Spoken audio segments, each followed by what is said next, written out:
देश भर में फर्जी बैंक कॉल्स, ओटीपी स्कैम्स, फर्जी लिंक क्लिक और डिजिटल अरेस्ट के नाम पर लोगों से धोखाधड़ी के मामले पिछले कुछ सालों में तेजी से बढ़े हैं। इन्हें रोकने के लिए आरबीआई ने अब एक नया मसौदा तैयार किया है, लेकिन इसे जानने से पहले आप ये खबर एक बार जरूर देख लें। मानसून सत्र चल रहा है। केंद्र सरकार ने पिछले एक साल में हुए साइबर ठगी के मामलों की रिपोर्ट लोकसभा में पेश की है।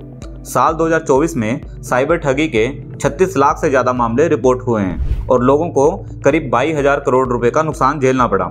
ये मामले साल 2023 के मुकाबले 206% ज़्यादा रहे हैं। साल 2023 में करीब 24 लाख साइबर ठगी के मामले सामने आए थे। श्री बांडी संजय कुमार जी पुलिस कार्य में क्रम संख्या 3 पर मेरे वरिष्ठ और सहयोगी श्री नित्यानंद जी के नाम के सम्मुख लिखित दस्तावेज सभापति में रखता हूं।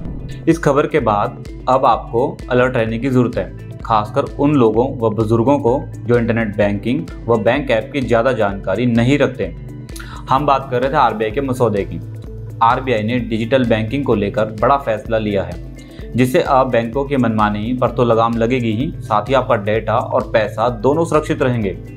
आरबीआई के इस आदेश का नाम है डिजिटल बैंकिंग चैनल प्राधिकरण निर्देश 2025। इसके तहत अब बैंक आपकी मंजूरी के बिना आपको डिजिटल बैंकिंग सेवाएं नहीं दे सकेगा। बैंकों को ग्राहकों की बिल्कुल स्पष्ट सहमति लेनी होगी और ये सहमति रिकॉर्ड भी की जाएगी।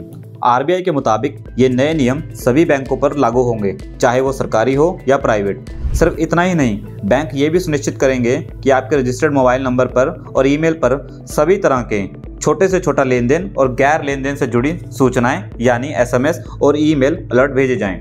इससे किसी भी अनाधिकृत ट्रांजैक्शन का आप तुरंत पता लगा पाएंगे। नई गाइडलाइन में डिजिटल चैनलों को 2 भागों में बांटा गया है। पहला केवल देखने की सुविधा, जहां आप सिर्फ बैलेंस और स्टेटमेंट चेक कर सकते हैं, और दूसरा लेन देन की सुविधा, जहां आप पैसे भेज सकते हैं और ट्रांजैक्शन कर सकते हैं। अगर आप सिर्फ खाता खुलवाना चाहते हैं और डिजिटल बैंकिंग या डेबिट कार्ड नहीं लेना चाहते हैं तो बैंक आपको मजबूर नहीं कर सकता। वहीं अगर आप डेबिट कार्ड लेना चाहते हैं तो अब ऐप या इंटरनेट बैंकिंग लेना जरूरी नहीं होगा। अगर आप डेबिट कार्ड कंट्रोल जैसे फीचर चाहते हैं तो ऐप का इस्तेमाल करना थोड़ा आसान हो सकता है, पर ये आपकी मर्जी होगी। आरबीआई ने साफ कहा है डिजिटल बैंकिंग या डेबिट कार्ड लेना अब ग्राहक की इच्छा पर ही निर्भर करेगा। बैंकिंग सिस्टम में ग्राहक सुरक्षा बढ़ाने के लिए यह एक बेहद जरूरी कदम माना जा रहा है। तो अगली बार जब आप बैंक जाएं और अधिकारी आपको डिजिटल सुविधा लेने के लिए कहे तो अपनी मर्जी से फैसला करें। सुरक्षित बैंकिंग और टेक्नोलॉजी के इस युग में सतर्क रहना बेहद जरूरी है। ऐसे ही रोचक जानकारियों के लिए दैनिक ट्रिब्यून को फॉलो जरूर करें।